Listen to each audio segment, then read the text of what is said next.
Olá, começa agora o Religare, Conhecimento e Religião.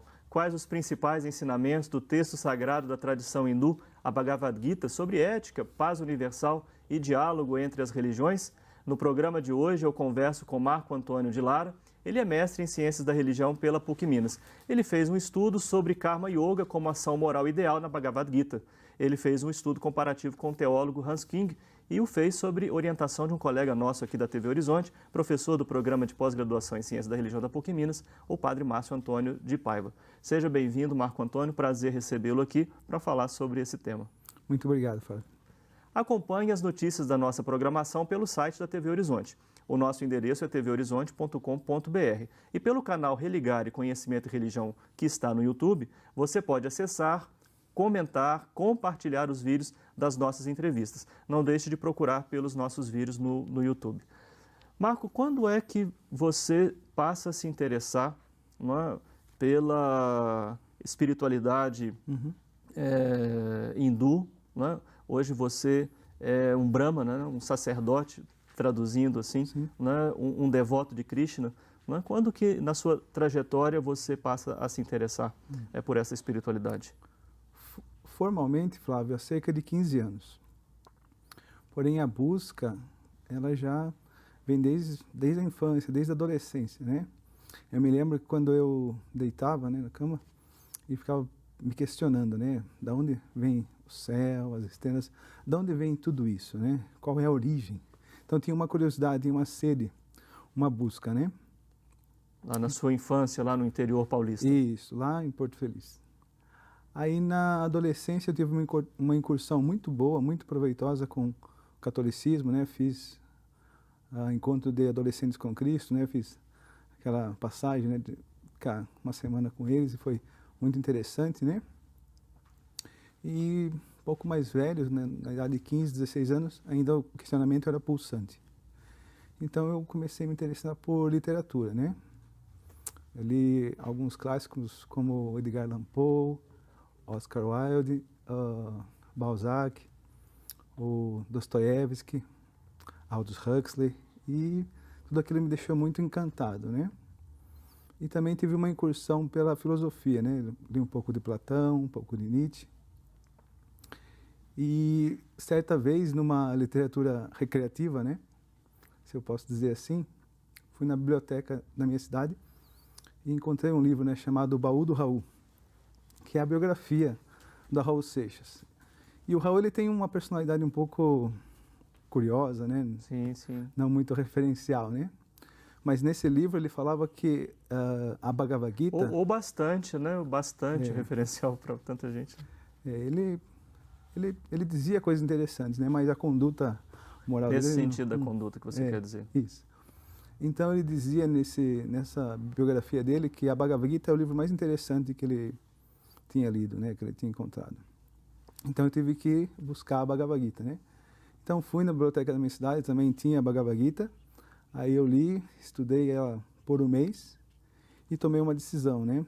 Como já tinha estudado, comparado.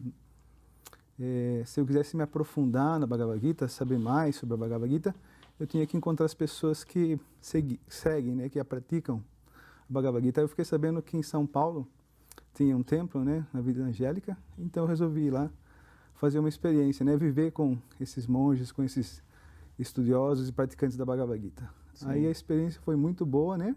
E aí que você e se até hoje eu estou vivendo e seguindo, né, os praticantes da Bhagavad Gita com os monges Hare Krishna. Sim, participo da comunidade aqui em Belo Horizonte. Isso, né? Agora eu vivo na comunidade aqui em Seu Belo Horizonte. nome religioso, Maha Krishna Nam Das. Isso. Qual que é o significado do seu nome religioso? Maha em sânscrito quer dizer grande. Krishna é um dos nomes de Deus na tradição védica, né, na liturgia, quer dizer o todo atrativo. E Nam é assim como no inglês quer dizer nome. Então quer dizer que o nome de Deus, o nome de Krishna é o maior, é o mais santo de todos. Essa seria uma tradução possível do nome Maha Krishna Nam. Maha Krishna Nam. E o Das, no final? Das quer dizer servo. Todos os devotos de Krishna recebem esse sufixo, né, que seria o mais importante, né? Porque isso indica a posição ontológica da alma, do eu, de acordo com a tradição védica, né? Que todos nós somos servos de Deus, tanto que nossa tradição ela é monoteísta, né? Já existia monoteísmo antes do judaísmo, né? Já na Índia Antiga. E a tradição adora Vishnu ou Krishna, né? Como Deus pessoal absoluto. Então, Sim. servo de Krishna, Mahakrishnanam Das. E embora a nossa conversa aqui seja, né, com o seu nome, eu vou lhe tratar como a partir do seu nome Sim. Fique à civil, vontade. você traz uma identificação religiosa. O que exatamente significa? Esse seria a versão, seria o terço Vaishnava, né? Seria um terço de madeira, ele é feito de tulasi, e é onde nós cantamos a Japamala, né? Onde nós fazemos a meditação mântrica, no mantra Hare Krishna. Então nós pronunciamos o nome de Deus de maneira silenciosa, murmurando, através desse rosário, através desse terço que é conhecido como Japamala. Sim, sim. Bom, nós vamos falar sobre a pesquisa que você realizou enquanto fazia o seu mestrado em ciências da religião. Você trabalhou com um texto, né, da literatura védica, Sim. que é o Bhagavad Gita, Uhum. e especialmente sobre o tema da ação moral ideal. Isso. Né? Quer dizer, o Karma Yoga. Karma Yoga, Né? isso. O que é o Karma Yoga? Karma Yoga, ele é um dos temas centrais da Bhagavad Gita. Ele permeia toda a obra, né? Ele seria o aspecto moral trazido pela obra. Então, Karma Yoga é dividido em duas palavras. Yoga, do sânscrito, vem da raiz verbal yud, quer dizer conexão, união. Assim como no carro de boi, né, na cultura hindu, os bois são ligados por uma cangalha.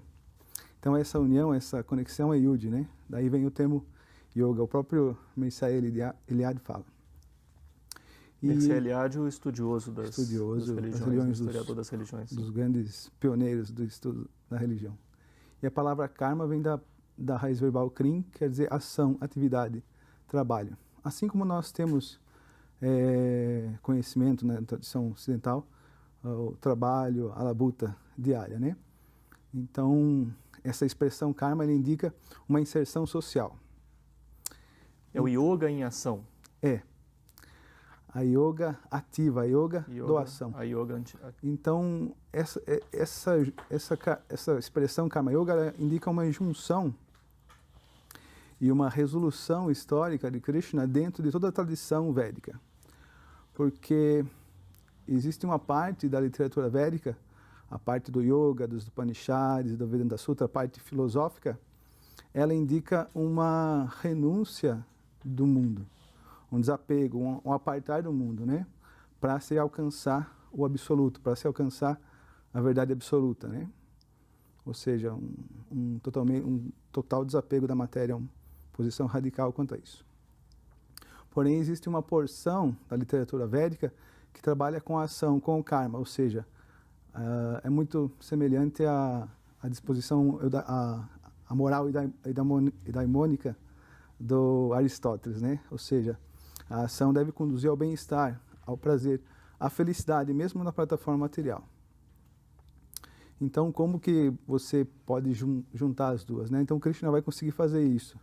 Então, ele vai pegar o conhecimento de que nós somos almas espirituais, somos eternos, conhecimento ontológico do eu, e ele vai juntar com a necessidade do trabalho, com a necessidade do ser estar em sociedade, dos seus apegos, dos seus desejos, das suas vontades. Então, não é uma renúncia radical e nem uma entrega total à matéria e ao efêmero, né? E você faz esse estudo a partir da Bhagavad Gita. Da Bhagavad Gita. O Bhagavad Gita nos escritos védicos, que lugar ocupa exatamente? Muito boa pergunta. Então, os textos védicos, eles são muito extensos, né? Sim. Só de catalogados são mais de 150 mil cantos, mais de 150 mil livros. Então, a Bhagavad Gita, ela consegue fazer um resumo de toda essa literatura védica, né? Todo esse conhecimento vasto. Trata-se de uma síntese, portanto. Trata-se de uma síntese, porque o conhecimento védico ele vai tratar sobre todos os temas. Ele é um guia para o ser humano poder se constituir e poder avançar. Por isso, dentro dos Vedas, você vai encontrar conhecimento sobre arquitetura, né, o Vastu Shastra, sobre medicina, a medicina ayurvédica, vai encontrar conhecimento sobre política, sobre sociologia, todos os ramos do desenvolvimento humano você vai encontrar nos Vedas. Por isso, Vedas quer dizer conhecimento em sânscrito. E a Bhagavad Gita ela consegue fazer essa síntese, né? Ela vai pegar o ser humano na sua plataforma social, na sua plataforma mais primária, né? E vai conseguir conduzi-lo até a autorrealização. Basicamente, essa é a proposta do Karma Yoga. Especialmente, o Karma Yoga ele consegue ter uma similitude com uma expressão que o Faustino Teixeira usa muito agora, que é a espiritualidade no cotidiano.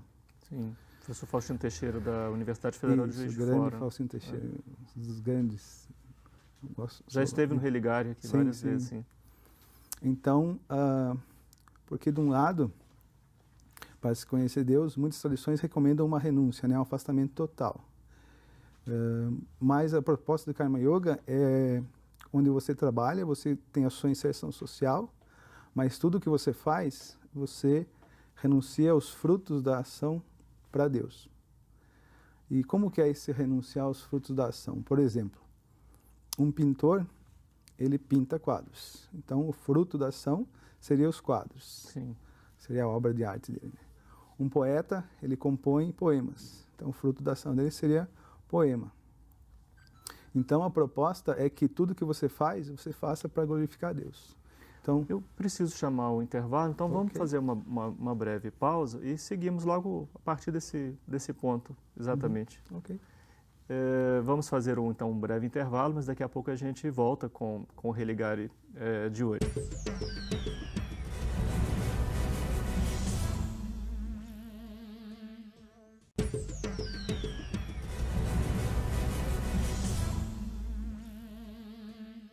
Estamos de volta com o Religare, Conhecimento e Religião. Hoje eu recebo o Marco Antônio de Lara, ele é mestre em Ciências da Religião pela PUC Minas. Bom, dos temas do seu interesse, a questão da ação moral ideal, a partir dos escritos do Bhagavad Gita. Sim, né? do Bhagavad Gita. Como é que nós poderíamos assim, datar, né, a sistematização, a escritura destes textos, para a gente ter uma noção, e em seguida eu quero conversar mais sobre como que se dá a ação moral ideal a partir desses escritos. Certo. Tanto a tradição quanto os acadêmicos, como o Surendranath Dasgupta, eles vão datar os textos védicos com cerca de 5.000 a 7.000 anos de idade, né? O Rig Veda, que seria o texto mais antigo, ele chega a ter essa datação, cerca de 7.000 anos de idade. Porém, o conhecimento védico também é aceito, mesmo pelos pesquisadores acadêmicos, que eles já vêm de uma tradição oral. Por isso eles são conhecidos como Shruti, aquilo que já foi ouvido. Então, o conhecimento védico era passado do mestre, do guru, para o discípulo. Os jovens, eles iam para a escola, né, para o Gurukula, e aí existia um mestre, né, um brahmane experiente, e ele ia ensinar os hinos, os aforismos, o conhecimento védico. Então, é dito que nas eras passadas eles tinham uma memória excelente, eram conhecidos como Shrutidar, né, tinham uma memória muito mais eficiente do que a nossa atual. E aí, eles memorizavam esse conhecimento. Né? Sim. Tanto que a gente encontra uma semelhança no Fedro do Platão. O Sócrates ele está fazendo uma crítica, né, ao conhecimento escrito. Né? Ele está fazendo um elogio à deusa Mnemosyne. E ele, como que o Sócrates ensinava? Ele ia à ágora, né, à praça pública, e simplesmente discursava, falava. Sim. Porém, o Pierre Vernant vai dizer que um dos grandes elementos constitutivos da filosofia na Grécia Antiga é a escrita. Então, o que é considerado degradação na cultura védica, né, que é o surgimento da escrita, da compilação dos Vedas, é considerado como o grande arauto, né, na cultura ocidental. As primeiras aproximações do Ocidente em relação aos textos védicos se deu ali por volta do século XVII dessa nossa era, não? Século XVII. E agora, assim, tradução dos textos já ali... Século XIX, já. né? A primeira versão do Bhagavad Gita é é datado depois de 1850, por Charles Wilkins, né? Mas nós já temos as primeiras incursões já com o Max Miller, também no século XIX.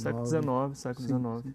Então, os alemães, especialmente os alemães, os ingleses, os franceses se interessaram. Isso causou enfim, um grande interesse, não? E as pessoas, os estudiosos, começaram a falar da grande profundidade, da abrangência, da variedade dos temas abordados. Houve uma reação mista, né? Especialmente os alemães, eles se interessaram pelo conhecimento védico, né? Foram os primeiros a se interessar pelo sânscrito, pela linguística, etc. Mas, pela parte de outros, ingleses e franceses, houve um sentimento de colonização. E para que você colonize certo povo, especialmente os ingleses, né, a necessidade de você destruir as referências culturais, né? Então houve muita pejoratismo, né, muita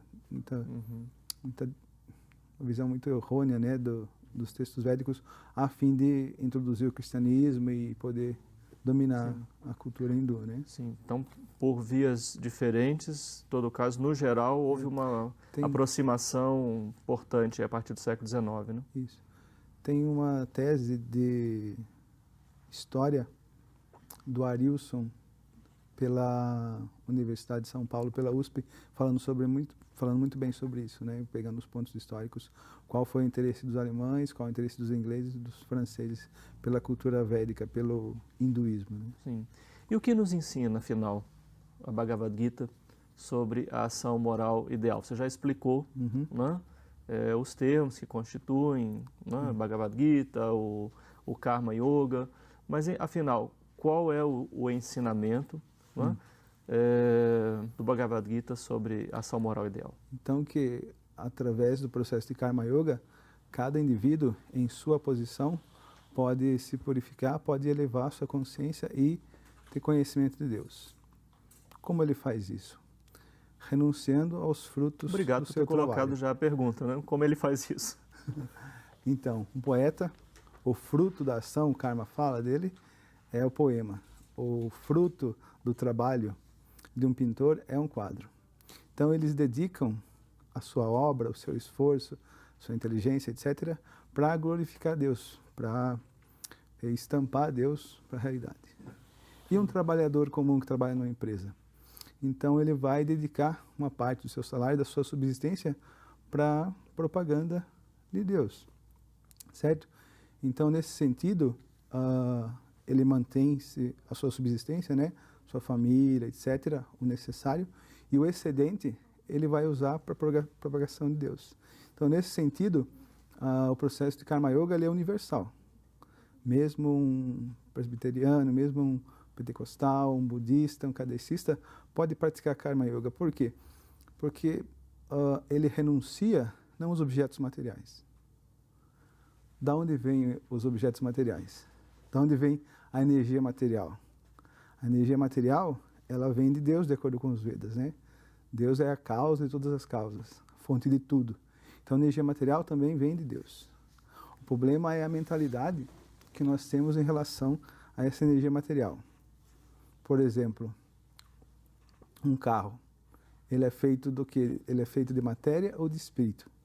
Então, a grande maioria vai responder que um carro é feito de matéria, porque ele é feito dos elementos materiais, né? Uma amalgamação de terra, fogo, sim, os elementos materiais. Então, ele é material. Mas, de onde vem essa energia material? Então, quando eu uso essa energia material, que vem de Deus, que vem dessa fonte, para o meu prazer egoísta, para satisfazer apenas os meus sentidos, com esse propósito egoísta de se assenhorear e explorar a energia material, então essa energia material, esse carro, ele se torna a causa do meu condicionamento. Então eu acredito que eu sou esse corpo e as dualidades do mundo material eu encaro de maneira muito sólida, muito substancial, né? Eu acredito que eu sou matéria e cada vez mais fico mais denso. Mas não é esse o ensinamento, então? Não.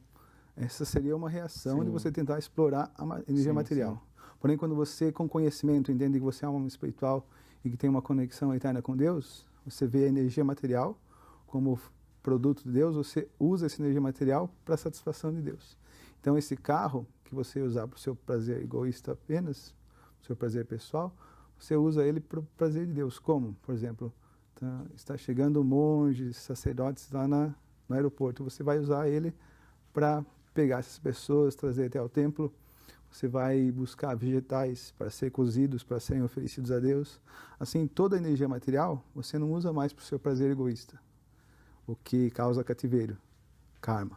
Você vai usar essa energia por prazer de Deus. Então, quando você transfere o apego da energia material para a satisfação de Deus, a energia material, que era a causa de cativeiro, ela se torna causa de liberação. Isso é Karma Yoga. Assim como a cobra.